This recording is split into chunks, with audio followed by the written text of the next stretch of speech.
Most people pick a retirement number out of thin air. $1 million, $2 million, $5 million, whatever number feels big enough to feel safe.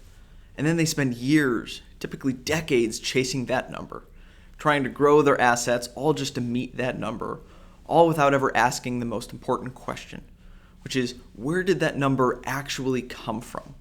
See, I've sat across from many clients who worked for 30 years, 50 years even, saving diligently, hit their number, only to then discover in their first planning meeting that the number they had been chasing was wrong. It wasn't wrong because they had miscalculated or anything, but it was wrong because they started with just a number instead of starting with a life. Today, I want to give you the actual framework that I've used with clients. And it starts where every good financial plan should start, with your actual life, not with somebody else's or somebody else's round number. Hey everybody, my name is Faustino Munoz, and I'm a certified financial planner based here in Pensacola, Florida.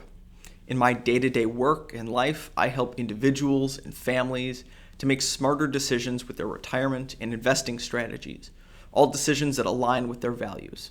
Welcome in, I'm glad you're here. See, here's the problem with retirement numbers. Two people can both say that they need $2 million. One of them is going to be completely and perfectly fine. The other one is going to run out of money in 12 years. It's the same number, but completely different lives and completely different outcomes. Person A needs $4,000 a month in retirement. Maybe they have a pension that's covering $3,000 of those $4,000 that they need. So they need their portfolio to fill the $1,000 a month gap. With the 4% rule, that person needs about $300,000 invested. $2 million is 8 times more than they actually need to survive. While at the same time, person B needs $10,000 a month. They have Social Security covering $2,000 of that monthly income, so they need their portfolio to fill an $8,000 monthly gap. At 4%, they actually need $2.4 million invested. So $2 million may not be enough for them. Same number. One person is dramatically oversaving or has oversaved. The other has very much undersaved. Neither of them knows it though because they started with just the number, not with their actual life. Here's the framework in 3 steps. Step 1 is to name your monthly income target. Now this is not what you need to just survive. This is what you need to actually live the retirement life that you want to live. Think through housing, food, transportation, healthcare, travel, hobbies, gifts to family. Don't lowball this number.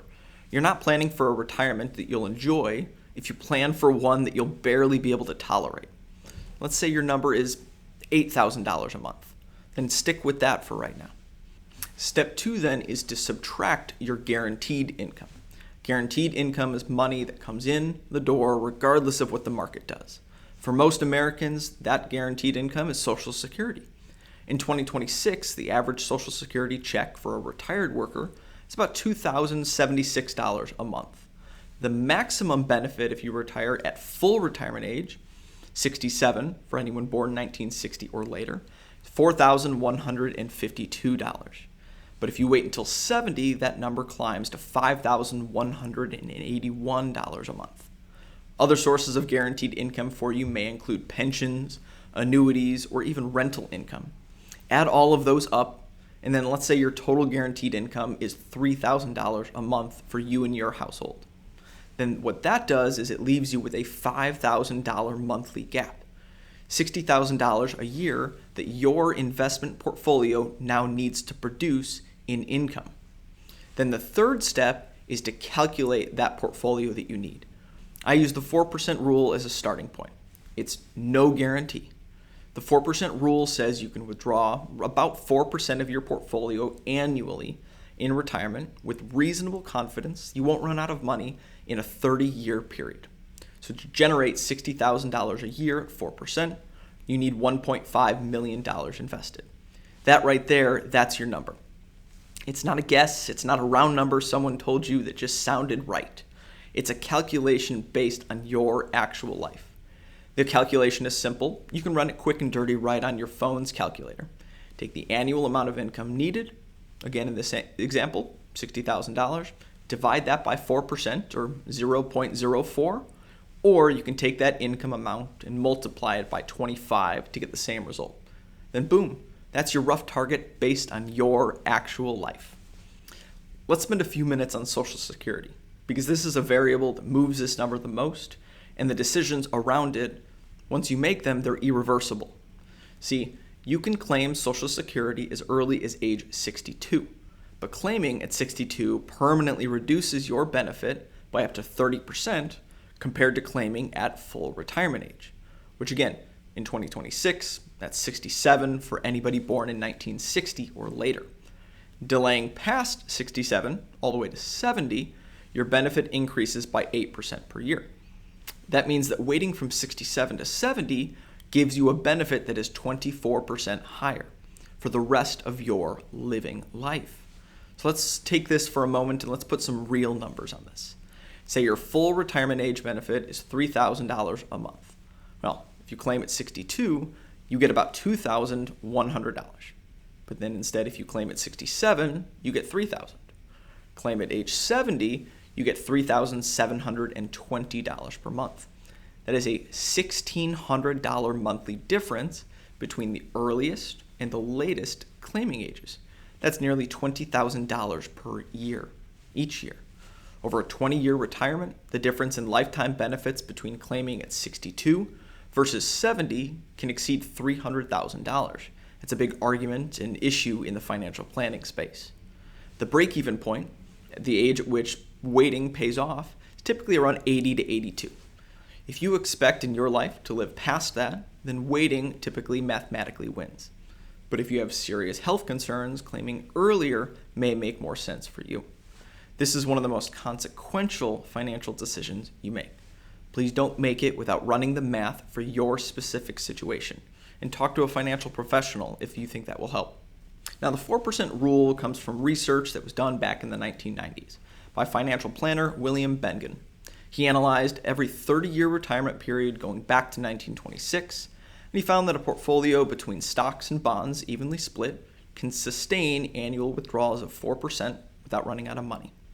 The research has held up reasonably well over time, but it does come with some important caveats. The first one is that it assumes a 30-year retirement. If you retire at 55, you might need 40 years, and 4% then may be too aggressive of a withdrawal rate. The second caveat is that it assumes a balanced portfolio. All cash, all bonds, or all stocks can each produce very different outcomes in the life of your portfolio. The third one is sequence of returns risk, and this is a big one. If you retire into a bear market, meaning the market drops significantly in your first 1 to 3 years of retirement, you may be forced to sell investments at lower prices to fund your withdrawals than you were planning. And then that permanently reduces your portfolio's ability to recover. Even if the market comes back, your portfolio may not be able to. This year, we've had some market volatility, of course. The market is choppy. There's elevated geopolitical risks right now across the globe.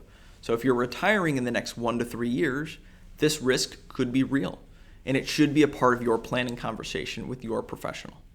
For that reason, many planners, myself included, model retirement at a 3 to 3.5% withdrawal rate rather than 4.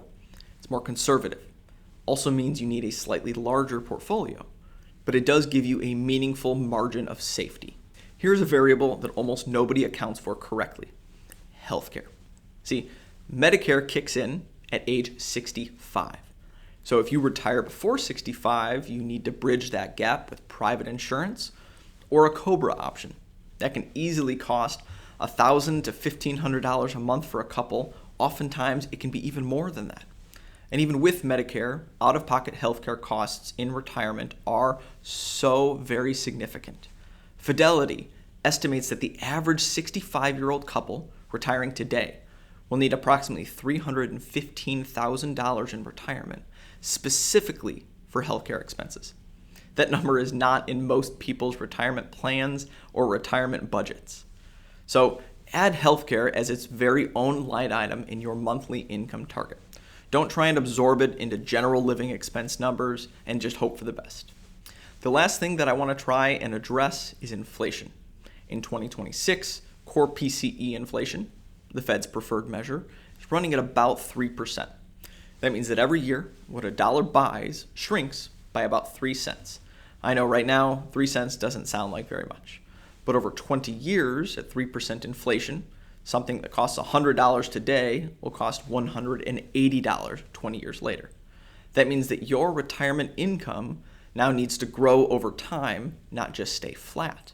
See, an $8,000 a month budget today needs to become roughly $14,000 a month in just 20 years just to buy the same things that it could purchase again today. That's why a retirement that's built entirely on fixed income, bonds, CDs, annuities with no cost of living adjustment can feel comfortable early on, but inadequate later on. Your portfolio does need some exposure to growth assets to outpace inflation over a long retirement. The exact mix depends on your timeline, your income sources, and your risk tolerance. But the principle is non-negotiable. Inflation is the slow leak that deflates a fixed income over time. So let's run through the full framework one more time together right here. Step 1, build your monthly income target honestly, and include housing, food, travel, healthcare, all as its own lines, and gifts, hobbies, and a buffer. Step 2, identify your guaranteed income, Social Security, and think about carefully when you're going to claim that. You've got pension income, rental income, anything that comes in regardless of the market. And the third step is to then calculate the gap, monthly target minus guaranteed income. Step 4, multiply that gap by 25. That's the portfolio you need at a 4% annual withdrawal rate, or by 28 to 30 if you want to model it at the 3 to 3.5% rate. The fifth step is to account for healthcare and inflation separately. Don't let them hide inside of a round number that's vague and not specific to you. So that right there, that's the framework. It's simple. Now, it's not going to give you a perfect answer, and no model or projection ever will, but it is going to give you an honest answer specific to you. And an honest answer is infinitely more useful than just a comfortable guess. So if you've been working towards a number without knowing where it came from, or today if you're just not sure that your current plan is actually going to cover the life that you want in retirement, well, that's exactly the kind of conversation I have with people every single week. People just like you in your exact situation. And I do free 30-minute planning calls. There's no sales pitch, just a real conversation about where you stand and what your number actually needs to be. Hit that link in the description below and subscribe if this was helpful. I post every single week and look forward to seeing you all again next week.